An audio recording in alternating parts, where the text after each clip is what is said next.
All right, friends, today's episode is one that I've been itching to record. I stumbled across Cass on TikTok and immediately went, ooh, they're saying the quiet part out loud. You know how most of us get sold on this idea that if you leave monogamy, you kind of magically shed all the gross gender role programming? Yeah, it turns out that patriarchy is a sticky little bastard that follows you right into your polyamorous potlucks. So, Cass is a polyamorous, eXvangelical, non-binary human who's made it their mission to deconstruct patriarchal masculinity, not just in the world, but in themselves. And they're not doing it from some fancy glass tower. They've lived most of their life as a man, deep in evangelical Christianity, and they're willing to talk openly about the ways that that programming showed up in their relationships and life. Right? The good, the bad, the deeply uncomfortable. So today we're talking about how the patriarchy shows up in romantic relationships, even ethical non-monogamy. We're going to get into why polyamory isn't inherently anti-patriarchal, choosing versus being chosen, how some people use poly spaces as a playground for abuse, and the ghosts of our past programming that still try to crawl into bed with us. So grab your headphones. This is one of those conversations that might sting a little, but it's also going to give you a flashlight into the little dark corners in your own relationships. I think you're going to like it a lot. I sure did. Okay, welcome to Nope, We're Not Monogamous. I'm really, really happy to have you here. And excuse my sweatiness. It's a really hot day. Wonderful. That's great. You gotta do what you gotta do.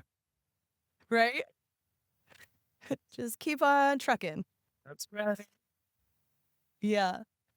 Okay, so I like we were just talking about, randomly stumbled across you on TikTok. Yeah. You were on my For You page. I was like scrolling and saw a video of yours, and then I clicked on your profile, and then I watched a couple more videos, and I was like, ooh, I want them to come on the show. Yeah. And so then I messaged you, and Wild. here we are. Yeah. That's wild. Yeah, I've been doing the TikTok thing for, I don't know, a number of years. In the last year, it's kinda grown quite a bit and kinda forming around talking about deconstructing patriarchal masculinity, my journey with gender. Sometimes I touch on the polyamorous stuff, but probably more of a focus on gender, patriarchy, just kinda how it's messing with, people who are programmed as men in this society, how it really can fuck you up pretty bad, and what do you do about that? Yeah. Yeah. Yeah. It's really, really, really important. Because it impacts everything. Yeah, absolutely. And then, seeing Yeah. how that plays out in, like, the ENM scene, poly scene, things like that, yeah. It's an interesting combination. You got patriarchal masculinity. A lot of us have, like, religious trauma and indoctrination there. All of this coming together in this kinda new thing for a lot of us of, like, what does it mean to have more than one romantic connection? And, there's all sorts of stuff there. Absolutely. Absolutely. I I loved reading your bio because you had like polyamorous, Mhm.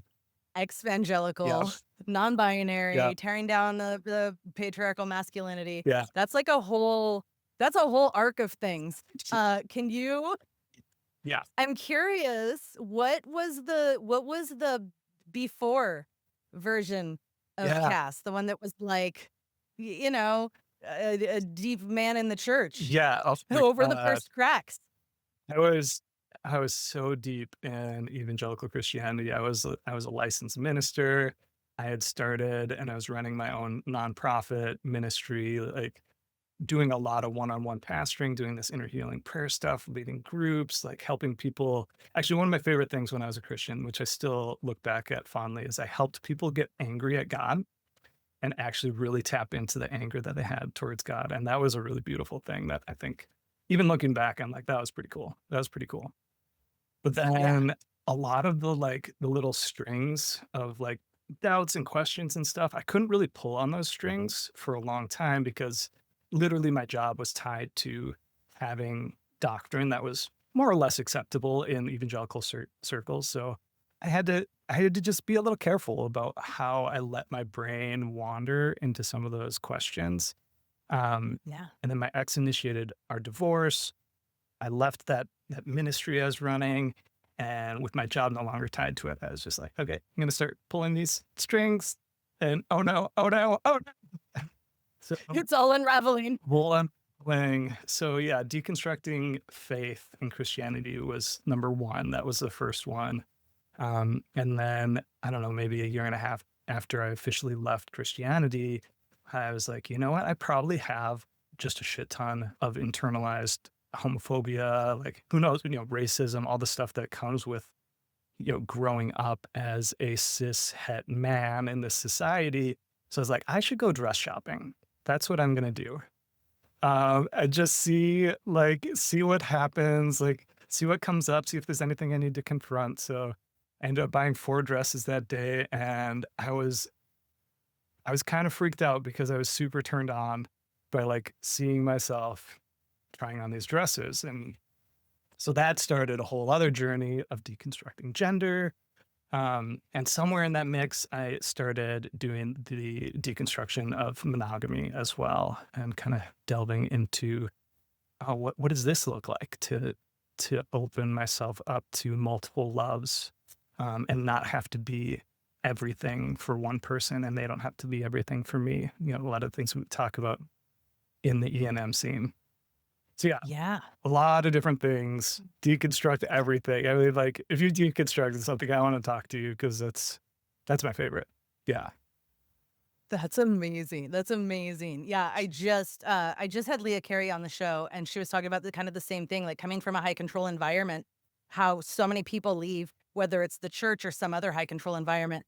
And then like once they start picking at like what else is out there, they just dive in. It's like now I've Yes. opened the box and there is no going back into the box. Absolutely. I love Yeah. talking to people who've done like deep deconstruction. There's something that's really trustworthy about those people. I love going on Yeah. dates and talking to people who've deconstructed something because there's immediately something beyond like the shallow surface level talk, which I'm really bad at. I can't do small talk. I'm like really, really bad. But if we go on a Tell date, me your like, deepest, darkest yeah, fears. like what is your trauma? Like tell me everything. I want to know. How much religious Uh-huh. trauma do you have? Like, let's talk about Right. it. Oh my God. Those are the best dates. I love those. Those are my Yeah, yeah, for sure, for sure. Mine are usually around, when did you figure out you weren't vanilla? oh yeah. Mhm. What happened there? What happened? Yeah. All right. Really. What so you touched on how the patriarchy shows up in non-monogamous Yeah. spaces. And I think that that's something a lot of people don't actually want to admit or don't look at or don't even Yeah. realize. So I'm curious how like what do you see there? How does that look? Yeah. So I think if we want to really understand how patriarchal masculinity or patriarchy itself is showing up in any of these spaces, kink scenes, ENM scenes, we have to kind of understand the core values of patriarchy. Mm. And in my opinion, I've seen kind of 2 primary core values of patriarchy, and that's entitlement and dominance. And not the dominance that happens in the kink scene where it's consensual and it's like fun and playful, but like actual like subverting somebody's will. And Mhm. there's something about patriarchy where men are told that someday you will eventually get promoted to be a patriarch.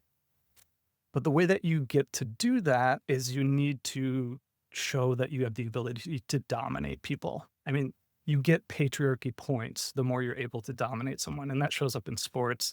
That shows up with how men interact with each other. But it primarily shows up in men like winning a woman. And if they can have a woman, then they finally get to be a man. And I think a lot of patriarchy holds masculinity and manhood as this scarce resource that men are competing for. And the way that they get their manhood validated is they have a woman on their arm or on their shoulder, and they go to other men and say like, "Hey, validate me." I'm a man, right? Like, I'm a man, yes, question mark. Do I get to be a man now? And they're always trying to get their manhood from other men. And really what happens is that women get reduced to gender affirming care for men. And if a woman is in a man's life, then maybe he gets to feel a little bit more secure in his own in his own manhood.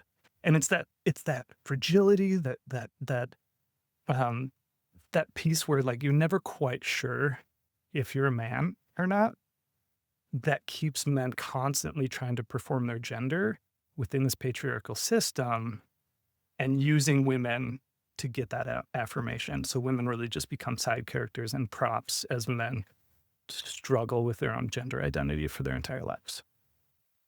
Yeah. So that's the Yeah. basis, right? And then you bring Yeah. that into an ENM situation, and men are like, oh, I can have multiple women. I can have Uh-huh. multiple sources of affirming my gender.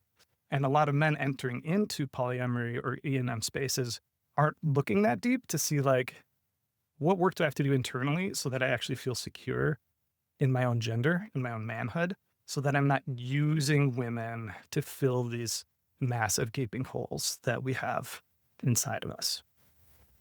Yeah. Yeah. And oh, wait, she gets to have multiple men. Does that make me half of a man? A Right. third of a man?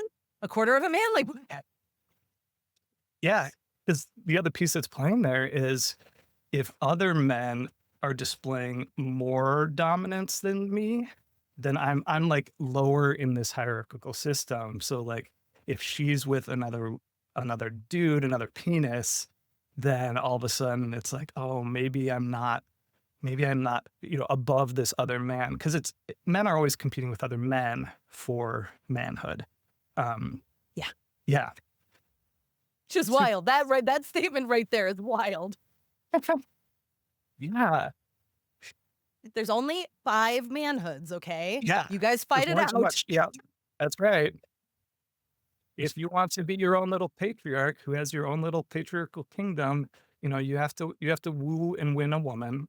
Even better if you convince her to marry you, even better if you convince her to have kids with you, then you get your own little kingdom where you get to be the patriarch, you get to be in charge, and you have all these side characters supporting and propping you up so that hopefully you can feel secure now. Yeah. Yeah. Holy shit. It goes deep. It goes, You know, I talk to a lot of clients about this, but often we aren't using the language around patriarchy, but more around like identity and value, right? When I mm, have clients who are men who are concerned about their partner sleeping with other men or dating other men, or, like, what if his dick's bigger than mine? Or what if he's a better lover, right? Like all of these fears that come up. yeah, I'm like, okay, so first of all, let's talk about how much value you place on your identity in its connection to your penis. Like what's going on there? yeah. Because that's the only one you have. You can't really change it. Like, let's start with loving that. Oh, absolutely. And yeah, Yeah. there's so much fear around that. Having been socialized and conditioned as a man most of my life, there is always that question of how do I, and that's sports performance, whether it's dick size, it's sexual performance. There's all these different ways where men are always asking the question, am I a man? I think so. And most men are just trying to prove that they're a man. So they do these really big macho things to try to demonstrate, hey, I have the ability to dominate other people. I am a man. I can be a patriarch, right? I get to get promoted to this position eventually. And now on the flip side of that, patriarchy is also sending scripts to women. And to women, women are told that they are the chosen ones. Men are the ones who are supposed to choose, and women are the ones that are supposed to be chosen. And in fact, women aren't supposed to hold their own sexiness or attractiveness. Women are supposed to go to a man to be given sexiness. And men are supposed to be the ones to give that out. So if a woman is embracing her own sexuality and feeling like super confident and great in her own body, but no man has given her that, then men get offended. Or if they're getting that affirmation from a different man, then men get offended because like, well, that's my role. That's the script I was given by this patriarchal society. I'm supposed to be the one giving you your attractiveness and your sexiness. And that's also why men, when they catcall women and do all this harassment, they actually think they're giving a gift to women because I'm the one that is holding your sexiness and attraction and I'm bestowing it upon you. Aren't you so happy and grateful for this thing I'm giving you? And women are just waking up. Like women just don't want to do anything with this anymore. We're like, fuck that. Like, no, I get to own my own sexuality. And I think like ENM poly stuff is a big part of that. Women are saying like, no. I'm not going to like tie myself to a man because I'm not playing this patriarchal bullshit game anymore. I'm going to own my own sexuality. And that involves multiple partners. That involves embracing my own sexuality for me instead of just performing for men to try to win value from them. 100%. 100%. That's when I'm working, I have a program where I work with women around confidence in non-monogamy. And one of the first things we talk about is how this like feeling that we have of competition with other women. And I'm like, that is from the patriarchy. That is because we've been told for generations upon generations upon generations that you have to get the best husband, like you have to win the best man. So for survival, literal, throughout history, for literal survival, you can't just marry for love because what if he's a pauper? What if you then, live in a stick shack or whatever it was, right? And I'm like, every one of my clients, I'm like, hey, we were raised by women, whether our mothers or our grandmothers, who literally couldn't have credit cards in their own name with a man without a man attached to it. Like that law was created in 1977. Yeah. Like my mom was pregnant with me when that law came into effect. Like wild, right? Yeah. I'm like, we are not that far removed as far as we've come. We are not that far removed from must have a man attached to us legally in order to be safe in life. Yep. And so, of course, we feel competitive. Right. Of course. And it's all by design, right? Like in a patriarchal system, men need women to need men. Does that make sense? Yeah. Men need women to need men. So, before the 70s, it was literally written into our legal code that women couldn't get bank accounts and stuff like that because men needed women to need men. When you look in nature, like it's always the men who are trying to be the chosen ones and women are the ones doing the choosing or the female of the species is doing the choosing. And patriarchy is flipping that. And it creates all these artificial systems and structures to try to make women dependent on men so that more men can have more access to more women. And then women are required to go to a man for value or for a bank account or for a mortgage. And you're right. Yeah. Just survival. And it's all artificial, but it's falling apart. Like, no, we're in like the middle of a revolution. Women are like, no, we're not doing this anymore. Like the 4B movement, the polyamory and ENM scenes, like all of those are different ways that women are saying, no, we're not playing this game anymore. Yeah, that's literally how I became non-monogamous. I was like 35. I got divorced. I was like, I have already been married. I have a house. I have 2 kids. I have a business. I'm never getting married again. I did get married again, but I've not been monogamous again since then. I was like, I am never going to be monogamous. I don't see any reason for me to give up any bit of my autonomy or anything that I desire to make a dude happy. Yeah.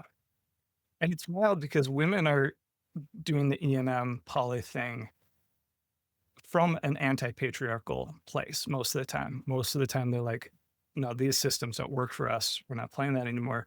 But men are often joining ENM and poly scenes from the same patriarchal values. They're like, I want multiple women because I feel more secure as a man, or I get to stick my dick in more people. Like it can be pretty gross because they haven't actually done the work to deconstruct, like, what have I been fed about my manhood, about patriarchy, about my relationship with women? So we have very different starting places coming to the same thing of like, oh, we're going to have multiple relationships. But yeah, the foundations are very, very different. And I think it's really important to be having those conversations if you're if you're dating a man or somebody who's socialized and conditioned as a man. Like, I don't identify as a man anymore, but I know that I still have some of that programming there. Like I'm not a Christian anymore, right? Like, but I still have a lot of the Christian indoctrination that plays out in these scripts that show up every once in a while. I see it very similarly with manhood. I was indoctrinated, trained, brainwashed as a man, and as much as I have moved out of that camp and I am not a man, I still have to be aware. Like, I still have work to do. I still need to be introspective and self-aware. And, there's something that can happen in progressive spaces where people will change their identity or the label and they won't actually do the work behind that. And I think that's really important. Like, you changing your label from monogamous to non-monogamous doesn't change anything about you internally. It can change how you practice, but really the work of, going to therapy, deconstructing this stuff, journaling, whatever it is, getting a mentor.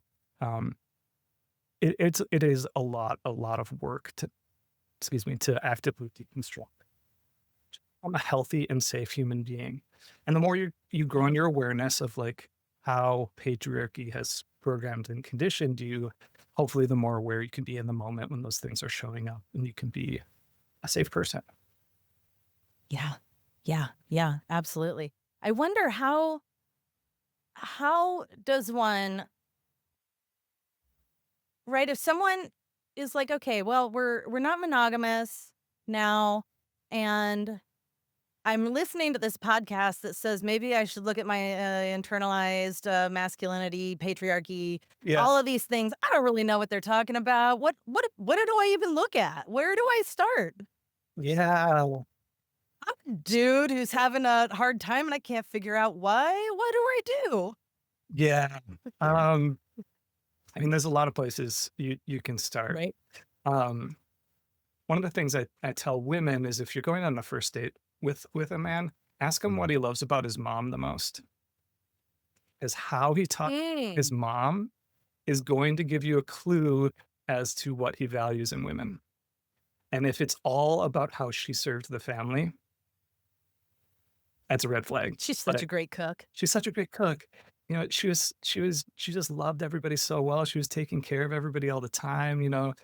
She was so faithful to my dad, and usually that means that he was an asshole or maybe abusive, and she stuck around anyway. Like, there's a lot of red flags that you can see in that sort of thing. But if you're a man, if you're somebody that actively wants to do the work to deconstruct, I mean, there's a lot of amazing authors out there. Bell Hooks, Will to Change is a great one. It was in like 2002, I think. So some of it feels like, oh, we've actually grown past this. Some of it feels a little bit dated of like, we already know this as a community, but a lot of it is still like, we need to get these fundamentals figured out. Another really hard one to read, especially for men, is Why Does He Do That by Lundy Bancroft. Mm. It's a book Mm-hmm. about like angry, controlling, abusive men. And it just does a really deep dive into the patterns and the habits it's borderline narcissistic men. But I think most men should read that book and take a hard look at themselves. When I read it, I was like, oh shit, I'm seeing myself on some of these pages. And this is a book about abusive men. Fuck, like this is really hard. And this is really scary because what does that mean about me? Mm-hmm. And yeah, like I think one of the hard parts with my journey is struggling with a lot of the Christian narratives of like, you are sinful, you are bad, you are evil. And one of the things, this is like a weird twisting thing that happened that I've just started to unpack is I think as I deconstructed patriarchal masculinity, I took this Christian concept of having a sin nature, like I'm inherently sinful and bad and evil and deserving of hell. And I rejected that, but then I kind of replaced it with I was indoctrinated and programmed as a man, and manhood is my new sin nature. And now I have to learn like, oh, that's actually not helpful for me to be like mean to myself about how I was programmed and conditioned. I actually have to practice radical kindness and self-acceptance, Yeah. even in these things that I think are gross about like patriarchal masculinity and how I was programmed and conditioned. So how can I love myself and kind of gentle parent myself through this? Oh, it's tough. It's really tough. And then because Yeah. you see, the more you dig into this, the more you're going to see the ugly stuff, the stuff that's, Mhm. oh shit, I don't like this about me. I don't like this about my conditioning and my socialization at all. And it's there. And what do I Yeah. do with that now? Yeah. Yeah. That's such an important point. Like accepting yourself and loving yourself as you are Yeah. is literally the only way to change. Yeah. Yeah. Actually, Yeah. people think like I hate this part of myself, so I'm going to eradicate it. Right. But no, Should. it's still going to be there until you go, Would. actually, that's who I am. That's who I've been. That's who I had to be to live my life up to this point. Yeah. And a good person, when you start going, well, I did these things. Does that make me bad? Right. Well, no, a good person wouldn't ask that Yeah. question. And a good person, if you were looking at a young boy, you'd go, hey, man, like, you're so lovable, you're so worthy, you're Ab- so valuable, and you're so capable of change. And if you can do that to yourself, like, that's how you do it. That's how you make the change. Yeah. There's something Yeah. else that comes into play here, though, because men are, I said there's two core values of patriarchy, and we've talked a lot about the dominance dynamic in patriarchy, but the other one Yeah. is entitlement. And one of the things that men will often play out is they feel entitled to women's emotional labor. So maybe Mm. they get into this space where like, I need to deconstruct patriarchal masculinity. I need to find a woman who can do that for me. But, That's the video of yours that I saw. oh yeah, okay, That's great. the one. Yep. Yep. I was like, oh, what? What is this? Yeah. So, like you, as a man, or as somebody programmed conditioned as a man, like I was, you have to practice radical self acceptance and kindness towards yourself, but you also have to deconstruct this idea that that women need to do the same thing, that they need to be present and kind and patient with you and help you through this process, because patriarchal masculinity has taught men that that's women's work, that deep emotional stuff. So if you have a woman, you're dating somebody, if you have a woman in your life, the programming that's kind of in there already is going to tell you that you should go to her. She should be validating you. She should be kind. She should be patient. And the reality is, she doesn't owe you shit. She doesn't. Like, that's your work to do. And a lot of women are just out here trying to survive. They're trying to survive men and trying to survive patriarchy. And to expect them to be like nice and kind to you as you're deconstructing your patriarchal masculinity is pretty unreasonable, actually. I think you should just trust women, that a woman will know how much distance she needs from men. And she will decide for herself how close she can be like connected to literally the oppressor class. Like men are the oppressor class and women are being oppressed by men. And that's been, millennia. And men are like offended that women want distance now. Like, I mean, they're trying to survive. Like, you have the same resources they do. Women figured this stuff out. They figured out how to do the inner journey and heal and grow. You could do that too. But one of the things that's stopping you is that you're waiting for a woman to come into your life to do that for you or with you. And you don't actually need that. There's a lot of other men who can do that with you. You can actually pay somebody, a therapist, to help you do that. But yeah, it's that entitlement.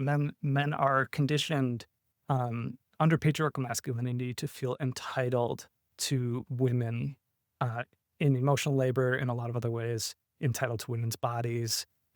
All of that can play out in a patriarchal masculine society. Yeah. Yeah. Yeah.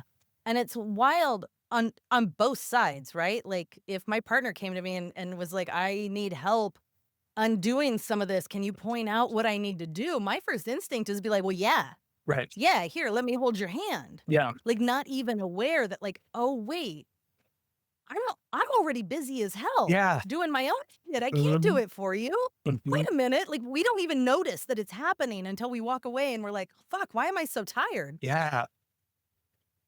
because under patriarchy, women are told that they're caretakers, that they're the support cast, they're the side characters, and men are the main characters. So women are socialized and conditioned to take on that caretaking role, and men are socialized and conditioned to expect it, to feel entitled to it. So it's very natural for women to play out those scripts because that's what they're told, that's actually what's required for them to be chosen. And women are told that if you're not chosen, then you're of no value. And men are like, oh, this is part of the like perks of being a patriarch is I get to have servants, you know? Mm-hmm. Mm-hmm. Yeah. An example just came to mind for me because I often see in non-monogamous like online and when people are asking questions, often women will ask, what can I do to make this easier for my partner? He's experiencing jealousy or he's upset. Like, what can I do to make this easier on him? Yeah. And I often see men go, and this is a question I get all the time. Um, what can my partner do to make this easier on me? What do they need to change? Because this is really hard for me. Yeah. Like I literally see those questions that same way all the time. Yeah. Like, wait a minute. And are the male partners, the men partners asking that question? What can I do to make her feel more safe exploring this side of her or exploring these connections? And I think No, what they say is, how can I convince her to do the thing that I want the way that I want? yeah, and I'm that's like, no, and no, that's not what we're doing here. no, Sorry. that's very main character syndrome. Like everything's supposed to revolve around me, and my emotions about this are supposed to be centered and prioritized above all else. When Yeah, I left Christianity, I had some pretty fucked up ideas of what love was. sure. And I think a lot of my poly journey and journey just as a human being in general is trying to unpack like, what does it actually mean to love somebody? And I think right now I'm in this place of, I want for you what's best for you, even if I'm not the source of it, or even if I'm not involved at all. Like, I just want you to have the best possible life. And I want to do anything I can for you to have the best possible life. Whereas before, like coming out of Christianity, it was like, love is making sure you get it right. Because if you get it wrong, you're going to go to hell. So it's actually my job. The most loving thing I could do is like control you and change you against your will, even like really fucked up ideas around love. And like the opposite, it's actually the opposite of that. Like, how can I support you living the best possible life? But that's not really how men are socialized to think. It's very self-centered. It's very like, I am the main character. I'm the patriarch. And I'm the man here. Everything is supposed to serve me. So you're in my life as long as you provide some service to me. And as soon as you don't provide a service to me anymore, I'm going to go find somebody else. And that's really dangerous to bring into a poly or ENM scene. A lot of hearts can be just torn up by that. It could be really, really harsh. Yeah. Yeah. Yeah. That way of loving of like I want you to have the best life that works for you is like the sexiest, most wonderful thing ever. And what people like the switch, it feels what am I trying to say? It feels like the opposite. It feels like, well, how am I going to get the love that I want if I treat my partner that way? But the reality is that when my partner comes to me and says, I just want what's best for you, whatever you think is going to make your life amazing, that's what I want because I love you that much. I'm like, fuck, it's you. You. That's so With that hot. answer, That's what I want. That's what be good for me. Yeah. Like it's the opposite of what people think it'll be. It's so loving, like genuinely. But it's so scary. It's scary to offer that. I think so many of us have this scarcity mindset. And I think especially men who have lived their entire lives with like manhood, masculinity is a scarce resource that I'm competing for all the time. And I don't know if I'm ever going to attain it.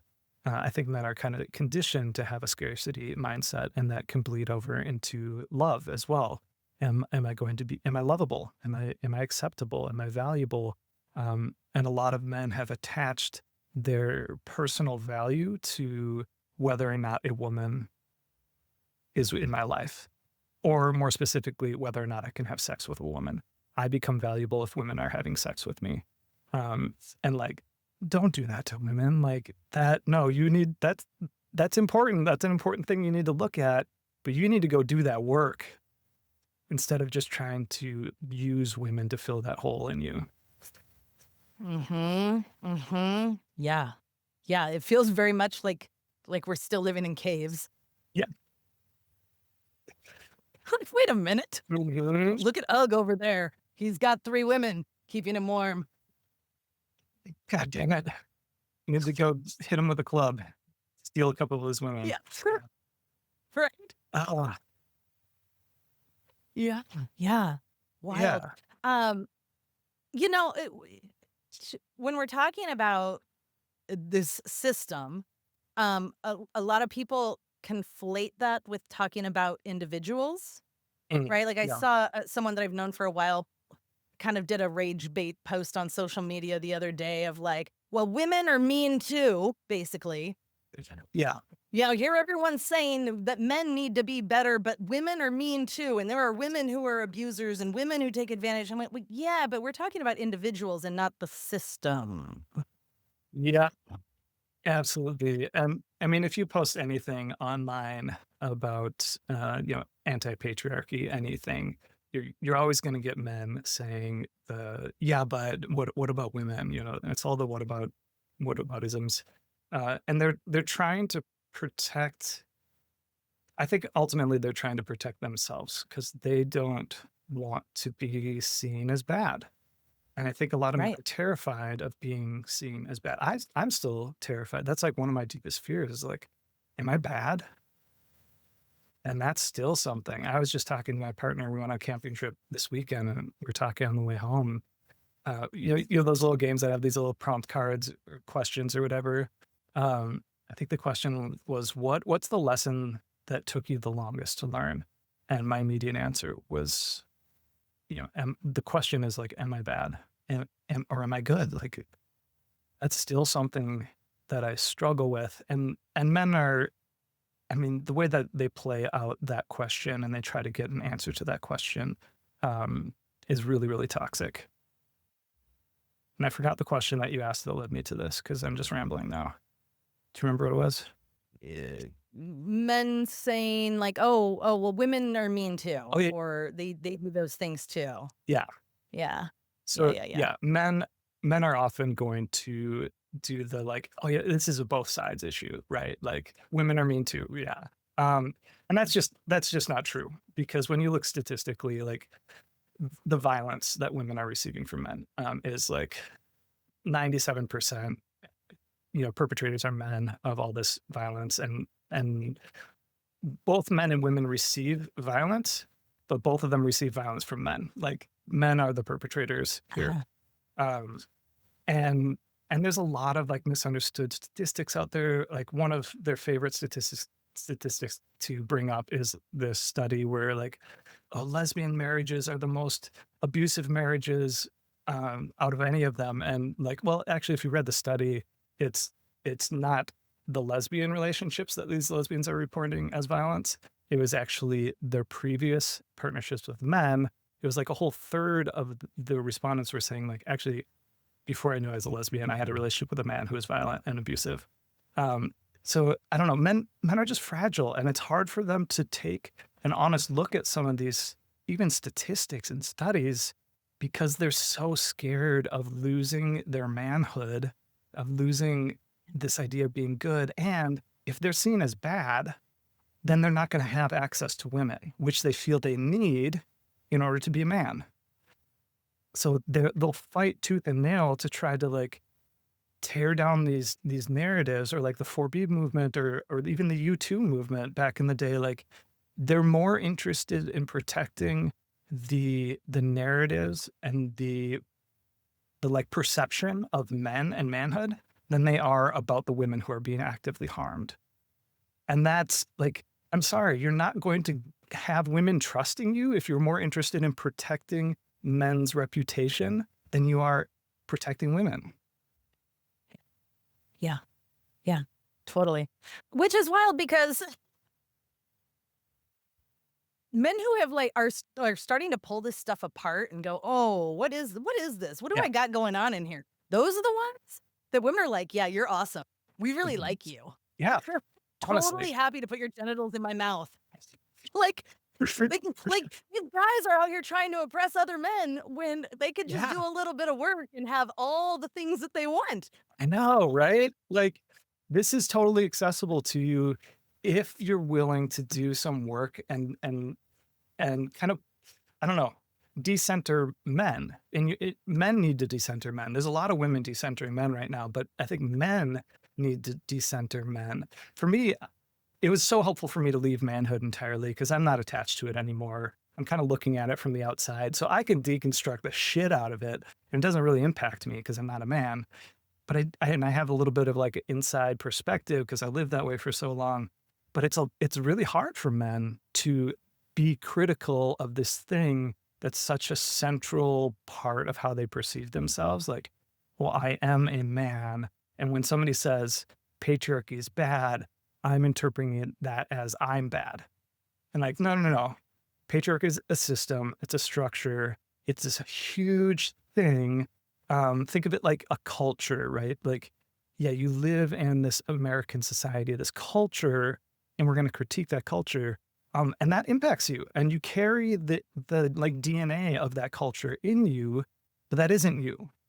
And actually, you can grow Yeah. beyond that, but you have to. That's the work. You need to separate your identity from this system and this structure, because patriarchy is going to kill this planet. Like I'm convinced that every issue that we have that's happening in the world right now, whether that's racism and white supremacy and colonialism and capitalism and like all these systems that are just fucking up our planet's going to burn to the ground if we don't figure out another way. And then people will say like, well, we can't just have women in charge. If they're going to do this thing, like actually, if you understood what matriarchy is, you would understand that it's not hierarchical at all. If patriarchy is a very like, it's this ladder. Everybody's trying to fight to be at the top of the ladder. But a matriarchal society is about how can we together come together in a way that's good for all of us and that actually makes a better world for the following generations. And it's very collaborative and it's thinking about the whole. We don't need anybody to be in charge. We need to figure out a system that works for everybody.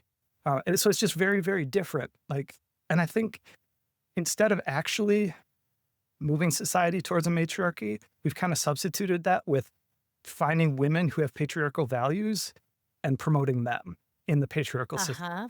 It's not a patriarchy. Look at all the women in charge. Yeah, but they're still playing out the We have exact women managers. values. Yeah, it's like, oh, you're really dominating, hierarchical, and you feel entitled. Like, why does this taste the exact same, just with a different person in charge? You know, and I don't really have the answers for like how do we actually deconstruct the patriarchal system.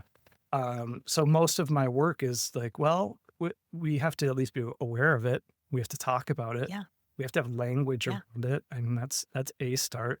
And individual people can start doing the work in themselves, like, looking and seeing like, where is patriarchy?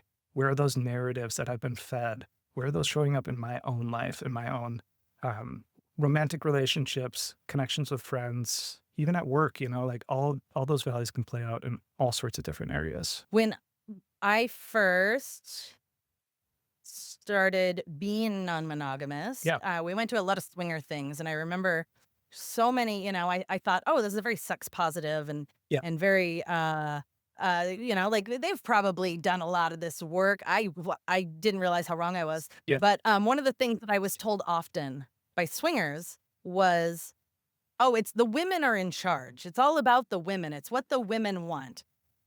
And it was like, actually, no, it's all of these women. Can basically, it felt like a lot of dudes using their wives and partners as bait to get the things that they wanted Yeah. under the guise of women are running this all. It was like someone gave them a consent 101 class and they were like, "Oh, the women said yes and they're the ones in charge. So we're doing what they want. I just told them before we got here what I wanted so that they would say that that's what they wanted." Yeah. And now it's their job to do the thing that I Uh-huh. want for me. Yep. Uh-huh. Uh-huh. Uh, Yeah. and I'm it's like, "Wait a minute." that's still main character syndrome. Like they see themselves at the center and everybody revolves around them. And they can say the right words and they can speak the right language. And Yeah. that's you know, we hear about like narcissists going to therapy and then having therapy language to Yep. bring into these abusive situations where they're still a narcissist. They just have, you know, therapeutic language to talk about the same bullshit where they don't care about how their actions impact the people around them, you know.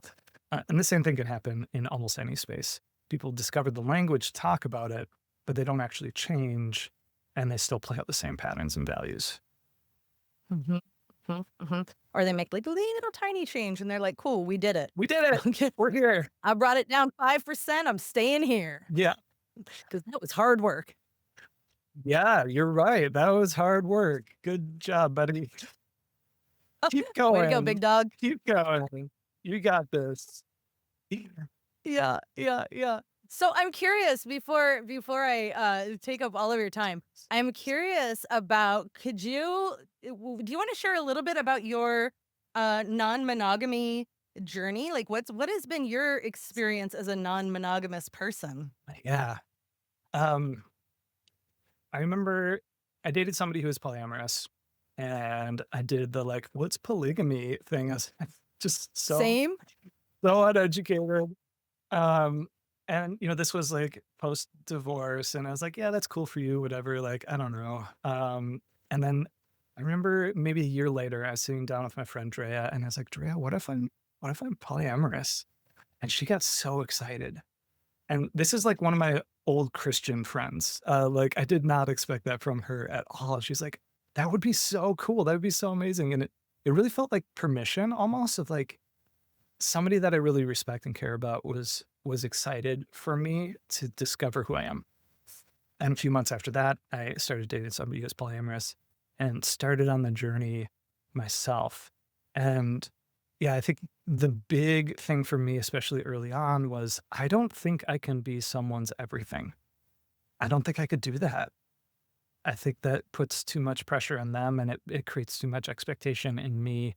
I think I need to be okay letting these relationships be what they are without trying to either force them to be something like the everything, right? Like I need to somehow tweak everything and I need to make this relationship perfect and cover all my bases because this is the relationship I'm going to have for the rest of my life.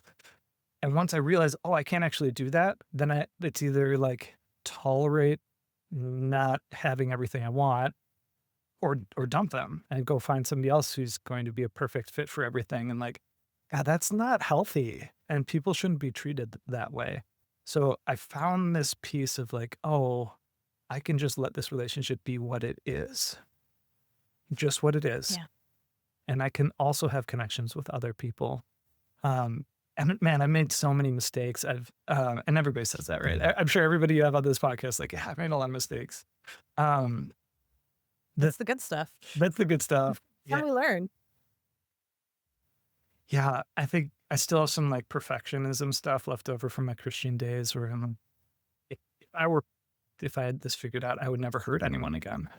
And I Mm. keep hurting people in ways that I never intended to. Um, and I don't know. I mean, there's the hurts that are like, "Oh, this is a broken agreement that's like, this might be a deal breaker for me."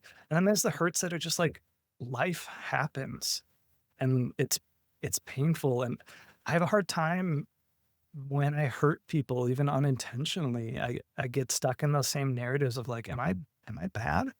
Is there something wrong with me? Am I broken? And that's still the like healing from Christian narrative stuff that's happening in me. Yeah. Um, Yeah. I I feel like there's a lot of freedom within polyamory. to not follow those same scripts and to try to figure out a new way that's healthier and kinder. And yeah, that's the dream for me. Right now, I have a partner here locally. I have my lover here locally. I have friends that are like makeout friends or snuggle friends.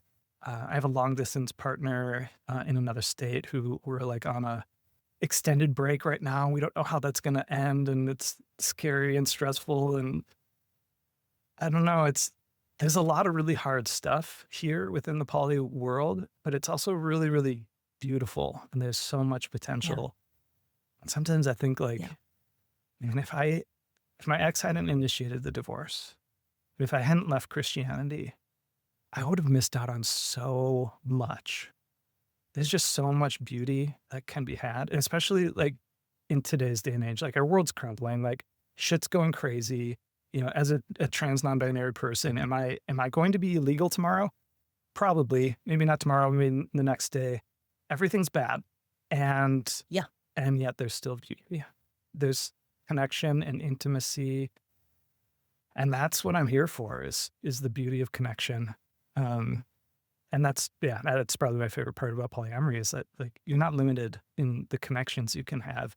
You just figure out what works, what doesn't work for you and the people you care about. And there's just a lot of room to live fully, to have the full human experience. I love that so much. That's so good. So good. Ah, is there anything? Is there anything I haven't asked you that you want to share? I would say going back to deconstructing patriarchal masculinity, um, I have a tender spot for individual men, although I am pretty jaded about men as a group. Like men, Yeah. I don't know, but any individual man, when I talk to them and I see the bullshit that they live under in these patriarchal systems, it's just a shit ton of compassion and desire for them to experience more. And I guess I would say if you're a man and you're listening to this, I know it's scary, but you got to deconstruct this. You got to take a hard look at patriarchy because you are so much more than what patriarchy has told you that you are. You're stronger. You're more valuable. You're more stable. Like you are infinitely valuable because you exist, not because you perform your masculine gender in any particular way. And yeah, I would love to see more men go on that journey and discover the beauty of who they are. And I think that would actually create a safer world for women as well. Don't be afraid. Yeah. Oh, that's so beautiful. I love that so much. I feel very similarly, right? Like we hear a lot of like hate on men, but like the individual men, I'm like, no, I really like them. Yeah. The ones I interact with, I really love. You Yeah. know, I'm like, I want more of that for Yeah. everyone. Yeah. Yeah. Me too. Yeah. It's just such a blindness. Men, it's like men, they got these blinders on and men can't see it. And everybody's trying to tell them like, no. Like, this is a thing. Like, please look at this. And like, no, that's not how it is. Like, come on. Like, how do I get through to you? That's hard. It's hard. I'm not ready to hear it. I'm ready to hear it. Yeah. Absolutely. If people follow you on TikTok, what's your the thing? What is it? A handle? A name? Yeah. You could find me Cass of the Void with the little underscores in between. Cass of the Void. And yeah, the Void is this image I had once while on shrooms, which was wonderful. Of there being this like portal inside of me that I could reach into the portal and just pull out these kind of imaginings. Like, how would I imagine the world to be? And that's something it's like an exercise I love to do is just imagining what the world could be. Oh, I love that so much. Thank you. Okay, I have one more question for you, and this one doesn't go on the main episode. Yep. It's for our Patreon supporters. Great. The segment's just the tip. Yep. And the question is, What is a favorite or best sex tip that you could give? Ooh.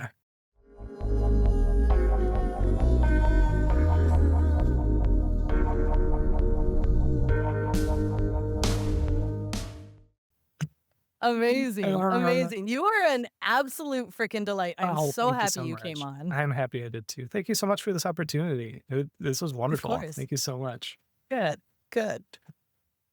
Okay, first of all, Cass, thank you so much for showing up with so much honesty and nuance.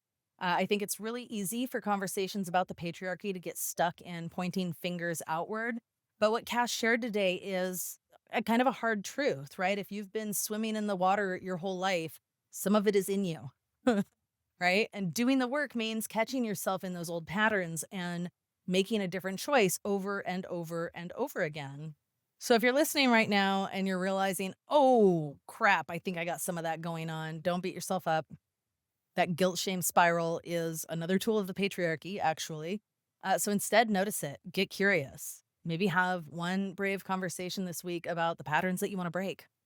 I'll link Cass's TikTok and website in the show notes so you can go binge their videos like I did. And if you want to keep unpacking how to build non monogamy that's rooted in care and equity and actual emotional safety, you know where to find me. All the social medias, TikTok, Facebook, Instagram, YouTube, or you can just like head over to my website, aliciapayne.com, and we can hop on a call and talk about what's coming up for you. Thanks for listening today. Go love all your people well. Oh, and if you want to hear Cass's Just the Tip, amazing sex tip, head to patreon.com/notmonogamous. Bye.